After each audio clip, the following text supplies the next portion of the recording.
Halo, Assalamualaikum warahmatullahi wabarakatuh. Ya, berjumpa kembali dengan Bapak Lili Juwarno ya. Kali ini Bapak akan membuat alat peraga ya, peraga untuk menjelaskan materi sel volta ya. Dimana alat peraga ini gunanya itu untuk mengkonkretkan yang abstrak. Jadi dalam materi sel volta itu ya, biasanya eh, elektron itu mengalir dari anoda ke katoda ya, dimana elektron itu terlihat seperti abstrak ya. Jadi kalau kita mengkonkretkan dengan alat peraga, anak bisa akan mudah memahami dalam mempelajari sel volta ya. Nah, jadi alat peraga ini sangat sederhana dibuatnya. Tujuannya itu hanya untuk lebih memahami murid-murid itu atau mengerti bagaimana elektron itu mengalir dari anoda dan katoda ya. Jadi lebih jelasnya ntar akan divideokan dalam pembuatan alat peraganya ya. Nah, yang kalian lihat di sini ada dua larutan dalam gelas kimia ya. Yang pertama berwarna biru, kemudian yang kedua berwarna kuning ya. Jadi larutan ini dalam sel volta gunanya itu sebagai reaksi ya atau pengubah dari energi kimia menjadi energi listrik ya. Tuh ya. Jadi kita gunakan di sini misalnya untuk yang berwarna biru ya kita gunakan larutan CuSO4 ya. Kemudian untuk yang kedua kita gunakan larutan ZnSO4 ya. Nah, jadi kedua larutan ini merupakan larutan elektrolit ya. Jadi kalau larutan elektrolit itu adalah larutan yang bisa terionisasi ya, misalnya ini ZnSO4 ya. ZnSO4 itu akan terurai menjadi Zn plus 2 dan SO4 min 2 ya. Jadi ada ion positif dengan ion negatif ya. Kemudian untuk CuSO4 ya, CuSO4 itu larutan elektrolit juga, bila terion itu akan membentuk Cu plus 2 menjadi SO4 min 2 ya. Jadi ada ion positif dengan ion negatif ya. Nah, jadi kedua larutan ini ya merupakan larutan yang memiliki ion positif dan ion negatif. Nah, jadi ion positif itu biasanya ya kalau dalam reaksi itu terdapat eh, ini ya bisa mengakibatkan terjadinya reaksi reduksi ya atau reaksi oksidasi ya. Nah, jadi kedua larutan ini ya itu dijadikan sebagai kutub katoda ya dan kutub anoda ya. Nah, kutub katoda itu adalah merupakan kutub yang bermuatan positif ya. Sedangkan untuk anoda itu adalah kutub yang bermuatan negatif ya. Nah, jadi ada kutub katoda dan kutub anoda ya. Nah, jadi kedua larutan ini ya itu ya akan dihubungkan keduanya itu menggunakan elektroda ya. Elektroda ini fungsinya adalah sebagai penghubung antara kedua reaksi pada larutan ZnSO4 dan CuSO4 ya. Nah, jadi kita gunakan di sini ya misalnya elektroda yang ini ya, elektroda tembaga misalnya ya. CuSO4 di sini karena sesuai dengan namanya ya.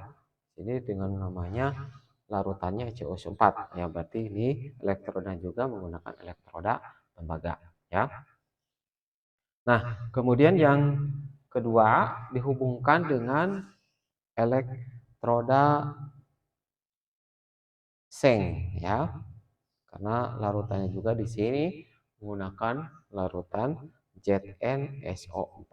Nah, jadi gunanya elektroda di sini jadi pada saat terjadi reaksi ya, itu akan menyebabkan terjadinya reaksi reduksi dan oksidasi. Nah, Kita ketahui bahwa reaksi reduksi itu adalah reaksi yang menerima elektron, ya, sedangkan oksidasi ya, untuk oksidasi itu adalah melepaskan elektron. Nah, jadi biasanya pada anoda itu terjadi reaksi oksidasi, ya, atau melepaskan elektron. Nah, seperti ini, ya. Jadi ini untuk reaksi Zn-nya itu, ya, setelah mengalami ionisasi Zn-4 itu, Zn-nya itu mengalami reaksi oksidasi, ya, dari Zn menjadi Zn plus 2 tambah dengan 2 elektron, ya. Sedangkan untuk tembaganya, ya, untuk tembaganya itu ini mengalami reaksi reduksi, ya, di mana reaksi reduksi itu adalah menerima elektron, ya. Jadi di sini terjadi reaksi redok atau terjadi reaksi reduksi dan oksidasi atau adanya pelepasan elektron, ya. Kemudian yang kedua ada penerimaan elektron, ya. Nah, jadi dari kedua elektroda ini akan dihubungkan, ya, ya di sini kawat, ya. Nah, di sini kawat gunanya pada saat terjadi reaksi itu, ya, elektron itu mengalir melalui kawat ini, ya. Kawat ini dari elektroda seng, ya, elektronnya itu akan mengalir menuju ke katoda, ya. Nah, makanya di sini biasanya digunakan alat, ya, di tengah-tengah sini ada alat voltmeter. Nah, apa itu voltmeter, ya? Voltmeter itu adalah gunanya untuk, ya, untuk mengetahui besarnya tegangan yang terjadi atau arus yang terjadi pada saat terjadi reaksinya, ya. Jadi reaksi itu akan terjadi apabila larutan dari larutan kedua ini dihubungkan oleh beban. Apakah itu voltmeter, apakah itu lampu, ya, di sininya. Nah, gitu. Jadi ntar kalau misalnya ada lampu di sini, ya, itu kalau misalnya dihubungkan kawatnya, ya, itu maka akan menyala lampunya, ya. Nah, tuh.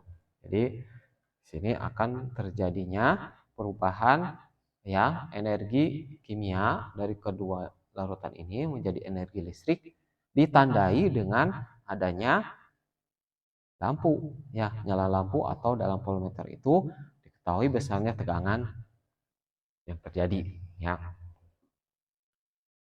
Nah, jadi dengan menggunakan alat seperti ini, ya, atau alat self volta ini, ya, itu kita bisa mengetahui, ya, kegunaan dari larutan elektrolit itu, yaitu ZnSO4 dan CuSO4 itu bila dirubah dari energi kimia menjadi energi listrik. Nah, jadi dari kedua elektroda ini itu biasanya terdapat jembatan garam. Nah, jembatan garam itu, ya, biasanya ini dihubungkan antara dua larutan, ya. Dua larutan di sini ada jembatan garamnya.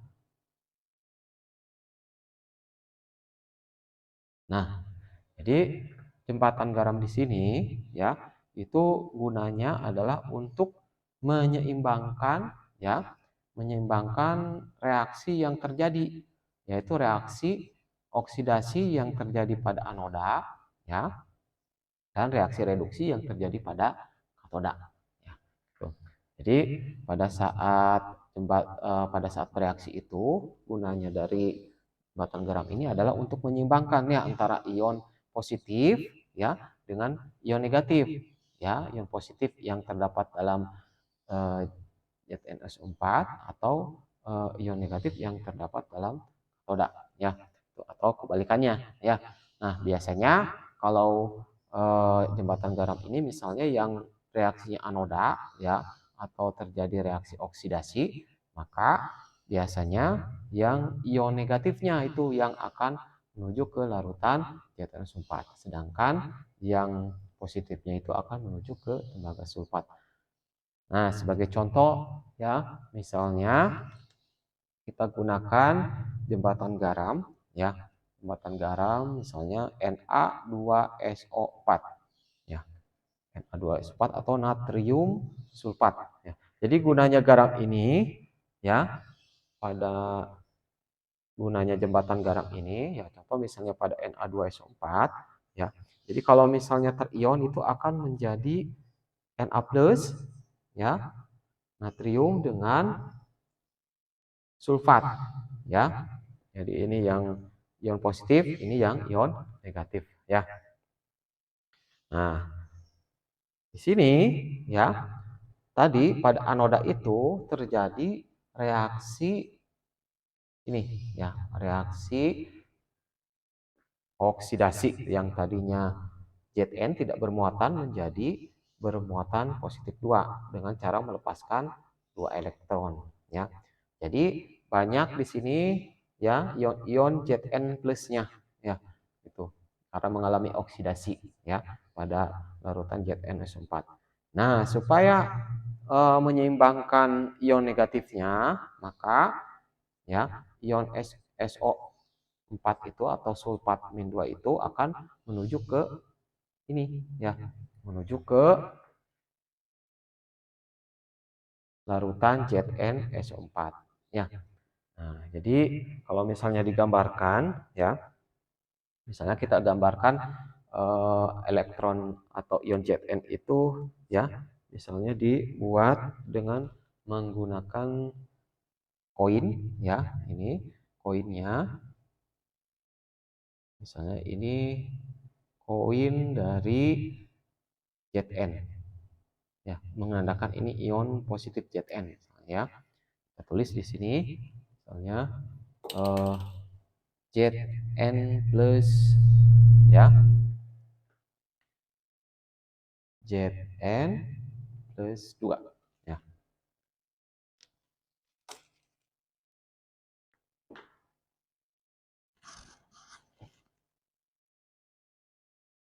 Nah, misalnya Zn plus 2-nya atau ionnya itu kita simpan di sini ya.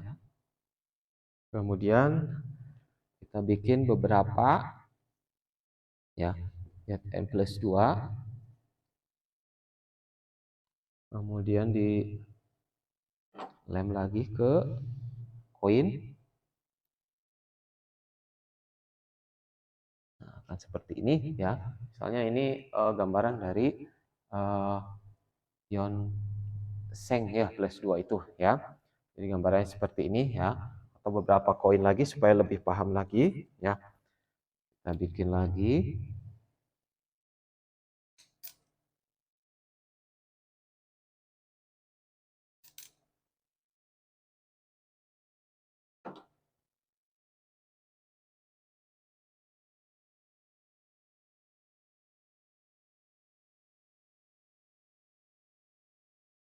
Nah, ini ya koin-koinnya itu ya.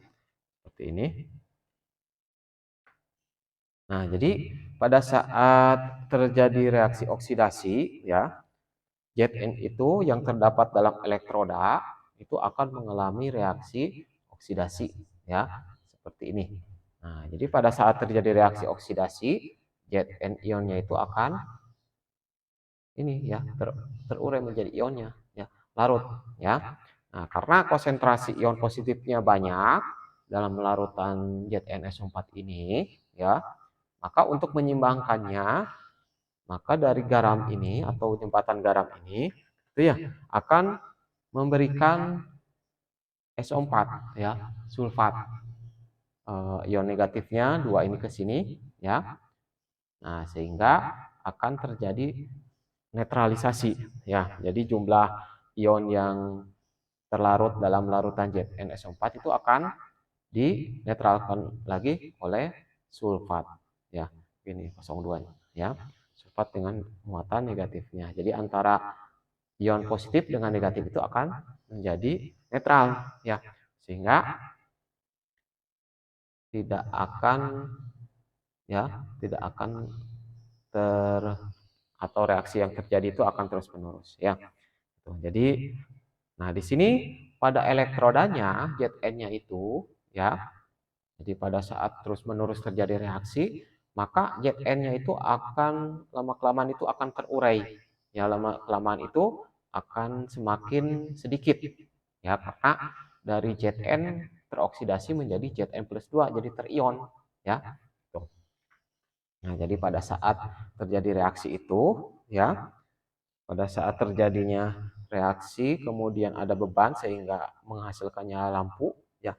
Nah, ya, elektron yang dilepaskan dari Zn, ya, ini elektronnya yang dilepaskan dari Zn itu akan menuju ke katoda, ya, seperti digambarkan oleh Bapak, ini akan menuju ke elektroda, ya, elektroda katoda, ya. Nah, di elektroda katoda itu akan menerima elektron, ya. Nah, jadi di sini akan terjadinya reaksi reduksi, ya. Jadi Cu itu akan menerima dua elektron, ya, yang diberikan dari Zn, ya.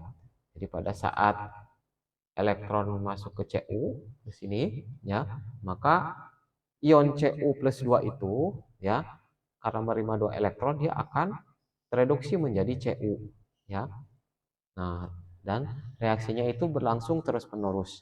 Jadi elektronnya itu terus mengalir, ya, menuju ke katoda. Nah, pada saat elektron mengalir menuju katoda, kemudian ada arus, ya. Arus juga itu akan menuju ke voltmeter. Jadi dihasilkan arus. Jadi pada saat terjadinya aliran elektron, terjadi juga ini aliran arus listrik, ya. Nah, sehingga nyala lampu itu bisa terjadi. Jadi prinsipnya bahwa dalam eh, ilmu kimia itu kalau misalnya ada elektron maka akan dihasilkan arus listrik, ya. Jadi arus listriknya itu kebalikannya arahnya, ya. Jadi kalau misalnya ditandakan elektron itu lalu arahnya itu dari anoda ke katoda, ya. Sedangkan arus listrik itu dari katoda ke anoda, ya. Makanya kalau misalnya katoda itu dalam sel volta itu biasanya, ya, ini katoda itu muatannya positif, ya, sebagai sumber arus listriknya, ya, itu. Nah, jadi elektron ini selalu mengalir, ya, pada saat reaksi berlangsung. Jadi pada saat dihubungkan dengan lampu atau voltmeter maka reaksi kimia itu akan berjalan. Jadi dari energi kimia menjadi energi listrik, ya. Nah, bagaimana, ya, ion-ion yang terjadi pada larutan COSO4 di sini, ya. Jadi pada larutan COSO4 di sini ionnya itu kan COSO4 itu, ya, larutannya itu kalau misalnya terion itu akan menjadi Cu plus 2 menjadi SO4-2, ya, itu menjadi ion positif dan ion negatif, ya. Nah, jadi kita ibaratkan, ya, seperti tadi, ya, yang terjadi di anoda, ya. Jadi kita gambarkan elektron itu, ya, misalnya dari uang koin, ya. Misalnya gambarkan seperti ini ionnya, ya. Ini misalnya kita Cu plus 2, ya. Nah, jadi Cu plus 2 itu yang tadinya di sini, ya, dalam larutan, ya. Kita buat lagi, ya, misalnya ionnya Cu plus 2-nya, ya, supaya lebih memahami, ya. Ibarat ini adalah ion dari Cu plus 2. Jadi kita gambarannya seperti ini, ya. Jadi biasanya kalian bingung bagaimana elektron itu seperti gimana dengan menggunakan seperti ini. Mudah-mudahan kalian bisa lebih memahami, ya. Misalnya ini itu lagi, ya.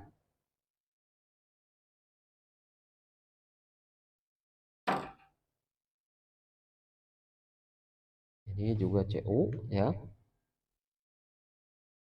Nah, jadi pada saat terjadi reaksi reduksi, ya, Cu plus 2-nya ini itu akan menjadi Cu, ya, karena menerima elektron, jadi akan mengendap di elektroda di sini, ya, itu akan menempel di elektroda. Jadi yang tadinya muatannya Cu plus 2, tadinya muatannya Cu plus 2 menjadi tidak bermuatan, ya. Karena tidak bermuatan, maka Cu-nya itu akan mengendap di elektroda, ya. Prinsipnya seperti itu, ya. Nah, seperti ini. Jadi kebalikannya, prinsipnya kalau misalnya di anoda itu terjadi oksidasi dari Zn menjadi Zn plus 2, kalau di Cu yang tadinya Cu plus 2 menjadi Cu, ya. Nah, lama-kelamaan di sini akan menempel, ya. Kemudian untuk mengeimbangi jumlah ion positif, ya, dalam larutan CuSO4 di sini, maka ion natrium yang berasal dari garam, ya, dari jembatan garam di sini, ya, itu, ya, natriumnya itu akan menuju ke ini, ya. Nah, sini, ya, akan menuju ke larutan CuSO4. Jadi CuSO4 itu, ya, kalau misalnya diionisikan ke Cu plus 2 menjadi SO4, ya. Pada saat Cu-nya itu ionnya terreduksi, ya, berarti kan muatan positifnya di sini akan berkurang, sehingga untuk menyeimbangkannya itu dengan menggunakan Na+, ya. Jadi larutan yang terjadi di sini itu akan tetap stabil. Ya, seperti tadi sudah diketahui bahwa jembatan garam di sini itu gunanya adalah untuk menyeimbangkan, ya, menyeimbangkan reaksi kimia yang terjadi, ya. Nah, jadi menuju ke sini Na plusnya, ya, sehingga ion positif yang tadi berkurang, ya, dalam reaksi reduksinya, ya, itu akan diimbangi dengan natrium, ya. Nah, itu akan terus menerus terjadi, ya. Nah, jadi seperti itu, ya. Cu, ya, punya, jadi lama kelamaan tidak mengendap, kemudian ini lama kelamaan elektroda seng itu akan habis, ya, habis terurai. Nah, itu, ya. Nah, jadi prinsipnya seperti itu, ya. Jadi dalam sel volta yang kita ketahui, sel volta itu adalah mengubah energi kimia menjadi energi listrik, ya, dengan cara mereaksikan, ya, atau terjadinya reaksi redok, ya, redok atau reduksi oksidasi, ya, antara katoda dan anoda. Jadi kalau di anoda itu terjadi reaksi oksidasi, ya, ditandai dengan Zn itu akan, ya, akan teroksidasi, ya. Oksidasi di sini biasanya adalah oksidasi yang mengalami pelepasan elektron. Jadi elektroda di sini seng, ya, itu akan melepaskan elektron, ya, melepaskan elektron terus menerus, ya, terus menerus, ya, menuju ke katoda, ya. Nah, jadi ini terjadi reaksi oksidasi, ya. Sedangkan di katodanya ini akan terjadi reaksi reduksi, ya. Jadi reaksi reduksi di sini, ya, itu adalah reaksi yang menerima elektron, ya. Jadi tadinya ion Cu plus 2 menjadi Cu dengan menerima elektron dari anoda, ya. Nah, pada saat terjadi aliran elektron ini, maka arus akan terjadi, arahnya itu selalu kebalikannya, ya. Tuh. Nah, jadi larutannya di sini bisa digunakan rupa-rupa, ya. Apakah itu ZnSO4, CuSO4, ya. Biasanya kalau dalam potensial elektroda itu, ya, yang nilainya lebih kecil, ya, potensial elektrodanya itu biasanya terjadinya reaksi oksidasi, ya.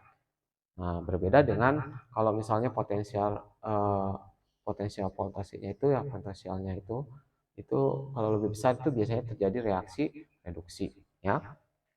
Nah, seperti ini contoh Zn dengan Cu, ya. Zn itu memiliki, ya, potensial potensial selnya itu lebih kecil dibanding dengan tembaga ya.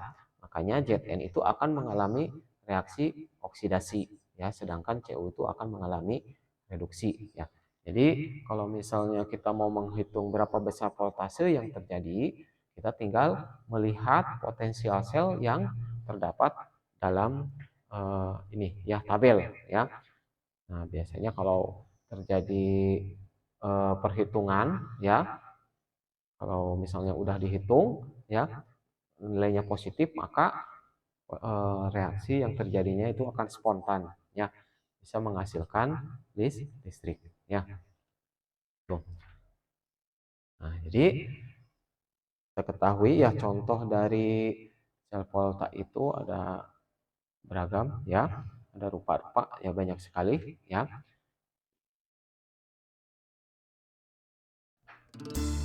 Baik ya, setelah tadi kita mempelajari bagaimana reaksi kimia yang terjadi pada sel volta ya, yaitu mengubah energi kimia menjadi energi listrik ya. Bapak akan memberi contoh ya, apa jenis-jenis dari sel volta itu ya. Jadi jenis sel volta itu ada yang primer, ada yang sekunder ya.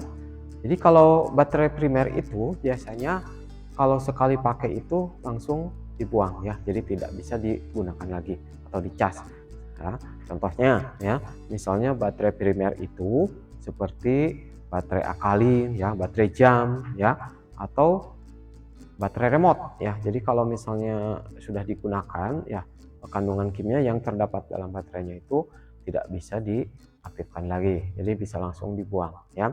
Kemudian untuk baterai sekunder ya, nah baterai sekunder itu biasanya sudah pakai itu bisa digunakan lagi ya. Jadi bukan hanya sekali pakai, tapi beberapa kali pakai. Contohnya misalnya pada baterai nikel kadmium ya, atau misalnya pada baterai HP ya. Nah itu biasanya kandungannya beda ya, ada nikelnya ya. Jadi di sini atau misalnya baterai pada mobil ya, itu biasanya kalau sekali pakai itu ya bisa digunakan lagi dengan cara mengecas ya. Jadi tidak bisa langsung dibuang, jadi bisa digunakan lagi ya. Nah, jadi contoh lainnya misalnya pada aki ya, aki baterai ya juga sama itu ya, termasuk ke dalam baterai sekunder. Jadi baterai sekunder itu pada aki itu pada saat kita menjalankan mobil itu mengubah energi kimia menjadi listrik. Tapi pada saat mobil sudah berjalan itu akan merubah dari energi listrik menjadi energi kimianya ya. Gitu. Nah, jadi Bapak akan sedikit menjelaskan bagaimana ya cara kerja atau susunan yang terdapat dalam baterai dan aki ya.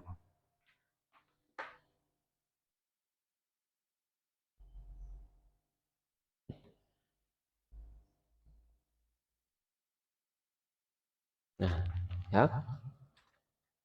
Nah, ini uh,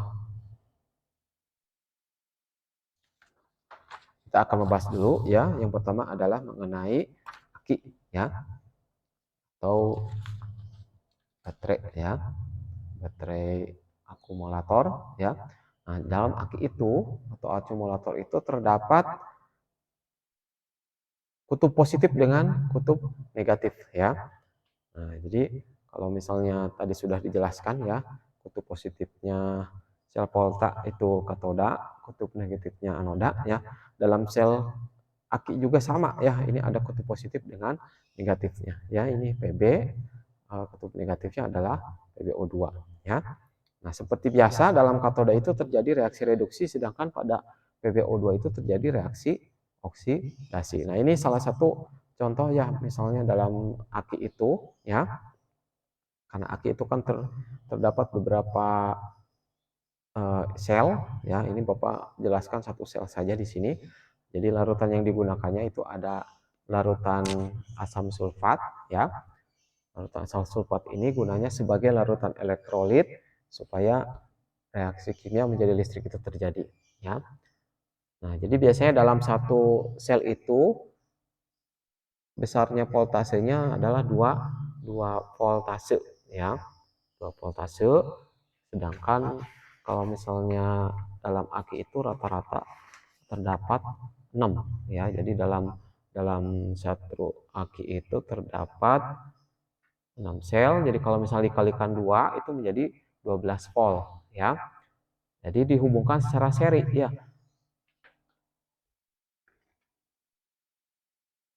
Dihubungkan secara seri ya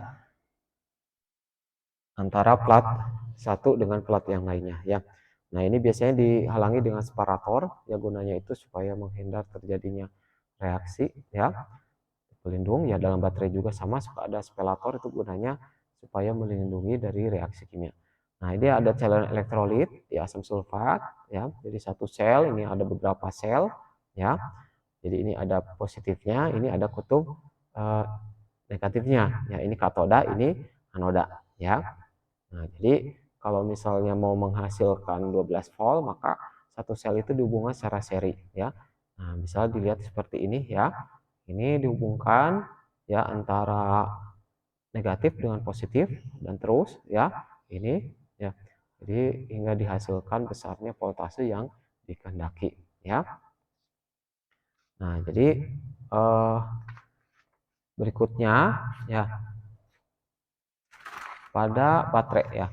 Baterai primer, ini baterai primer itu ada beberapa bagian ya. Ini biasanya ada batang karbon. Nah, batang karbon ini gunanya sebagai katoda ya, atau kutub positif, sedangkan yang negatif itu adalah anoda ya, atau negatif yang biasanya seng ya. Nah, jadi di dalam baterainya itu terdapat pasta ya, amonium klorida atau NH4Cl ya, dan zinc klorida ya. Jadi gunanya pasta ini merubah energi kimia menjadi listrik. Nah, antara pasta dengan zinc ini atau seng itu terdapat separator. Itu gunanya supaya terjadinya tidak terjadinya reaksi kimia atau terjadi karat ya.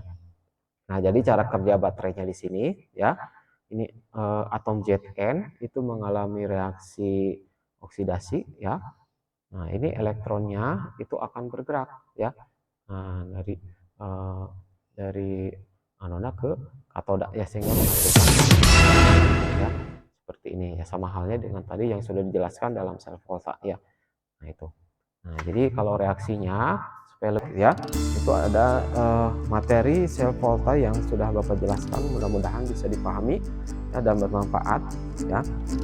Jadi setelah kalian menyimak atau memahami dari materi yang sudah dijelaskan sama Bapak, mudah-mudahan kedepannya kalian lebih peka lagi terhadap sesuatu yang berhubungan dengan kimia. Tadi contohnya dengan baterai dengan aki ya, kegunaannya itu untuk apa ya, kemudian bagaimana cara terjadinya reaksi kimia menjadi listriknya. Nah, itu menjadi wawasan buat kalian ya.